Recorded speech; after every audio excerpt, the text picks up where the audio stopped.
And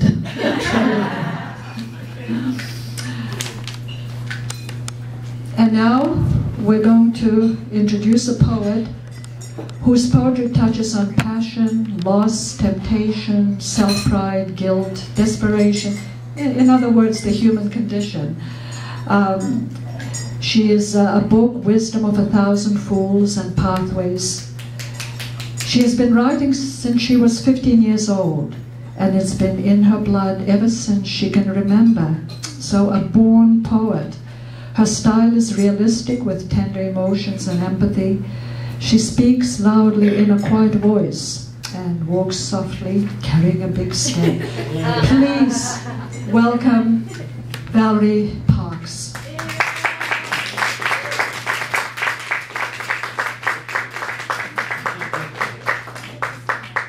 Yes, I was going to say that. Okay. Thank you very much. Thank you, Lily. That was very nice. I'm getting feeble in my old age, and I cannot stand for only a few minutes at a time, so I'm going to sit down. I hope that's not going to be awkward for everyone else. I'm going to pull that down. So take the microphone off. You want to hold it? No, because I need to hold this. You think that's good?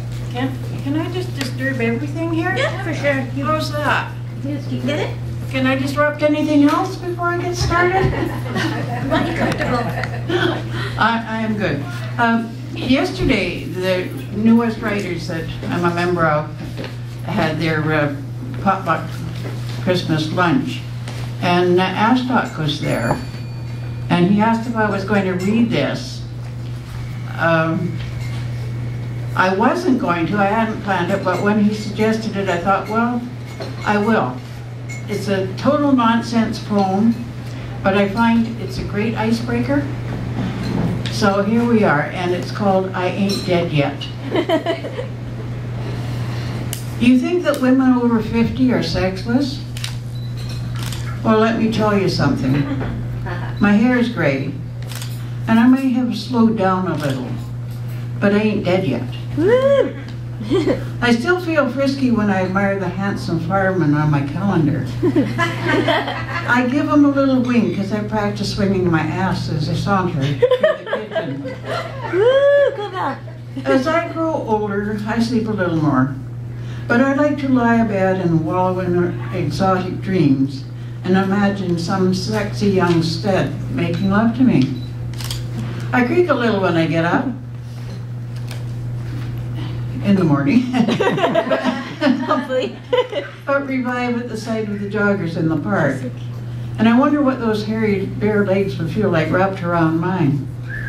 Have I shocked you? Well, I hope so. I just wanted you to know I'm old, but I ain't dead yet. Yeah. And I have been writing a great deal lately. But I've been playing around, just having more fun than anything else, writing some ghost stories. One's in the new anthology, and I brought a couple, a couple of my favorites actually. And this one's called Jake. Jake, a dog nobler than his name suggests, was a border collie whose undying loyalty never wavered. Every night, without fail, he waited for his master, Terry, to return from late shift at the sawmill. He was there at the end of the driveway at exactly 12:20. When Terry got home at 12:25, Jake danced beside the car, barking joyfully, his white-tipped tail flashing like a beacon. Then he dashed for the house to wait on the porch while Terry put the car away. Even in his last days, his old legs failing, he was at his self-appointed post each and every night. The whole neighborhood was in mourning the day Terry buried old Jake. Whoa. 3 nights later, I saw Jake at his usual post at the end of the driveway. Knowing it was impossible, I shook my head and closed the curtains, but I did see him many times at exactly 12:20. Saw him perform his ritual dance when Terry's car arrived. 8 years after Jake's death, Terry too passed away.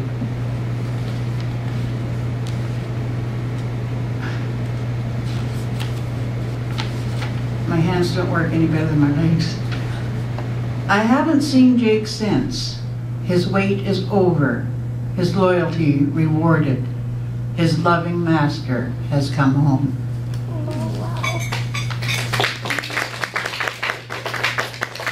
And this one's a little more eerie. It's called One String Guitar. He built his cabin at the edge of the forest, far from civilization. He dug his own well, chopped his own wood, grew or hunted his own food. He needed no one. He had his guitar. He played it daily. When one string broke, he devised a way to play it with the remaining ones. Over the years, one by one, the strings broke until there was only one left. He plucked the one string, humming to himself the magical, mystical melodies of his own creation. Although he's been dead for many years, it is said, if you walk through the woods at night, you will hear him playing his one-string guitar. Ooh. Cool. You all know Janet's an artist.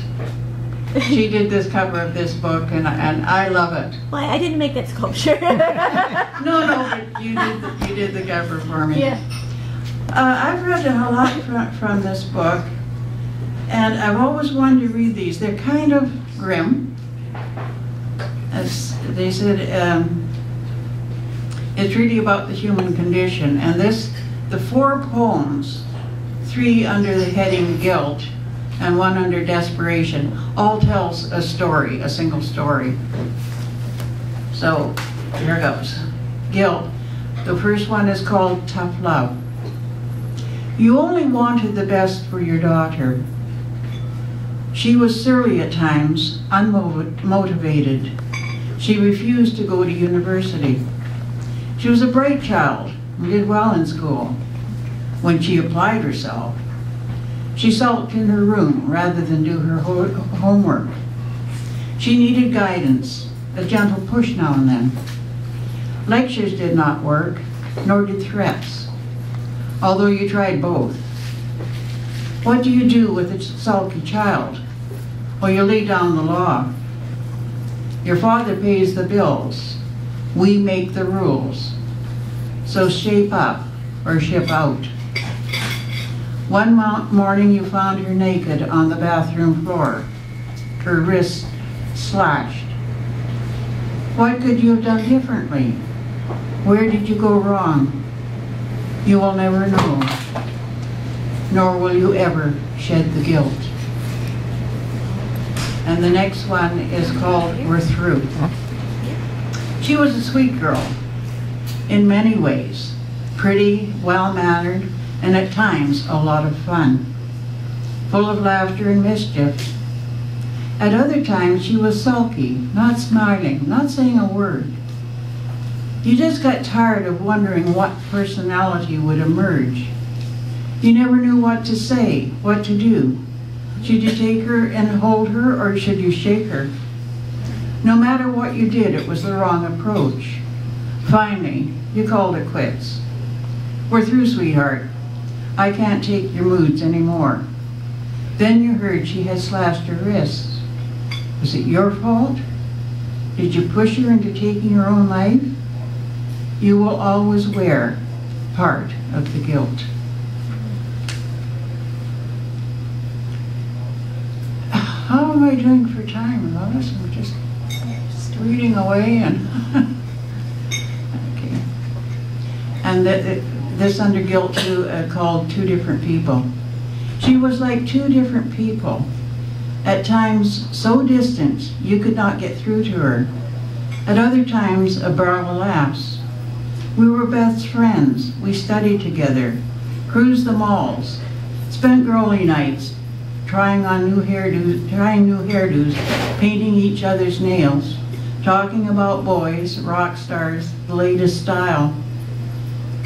Sometimes she went into a tangent, complaining about her pushy mother, her worthless boyfriend. That last night, you had a terrible fight. You ended up screaming at each other. You said some horrible things. You can't even remember what the argument was about. It was so pointless. She would not let up. Then, oh God, she killed herself. She slit her wrists and died on the bathroom floor. You should have tried harder to understand her. She was so complicated. You didn't know how to get to her. How to help her. You know only guilt. And the fourth one is under desperation. And it's called No One to Talk to. You're pregnant. You can't handle it. You can't go on living. You have no one to talk to who understands. All your girlfriend is interested in is hairdos, clothes, rock stars. She doesn't even live in the real world. Your useless boyfriend has abandoned you when you needed him most.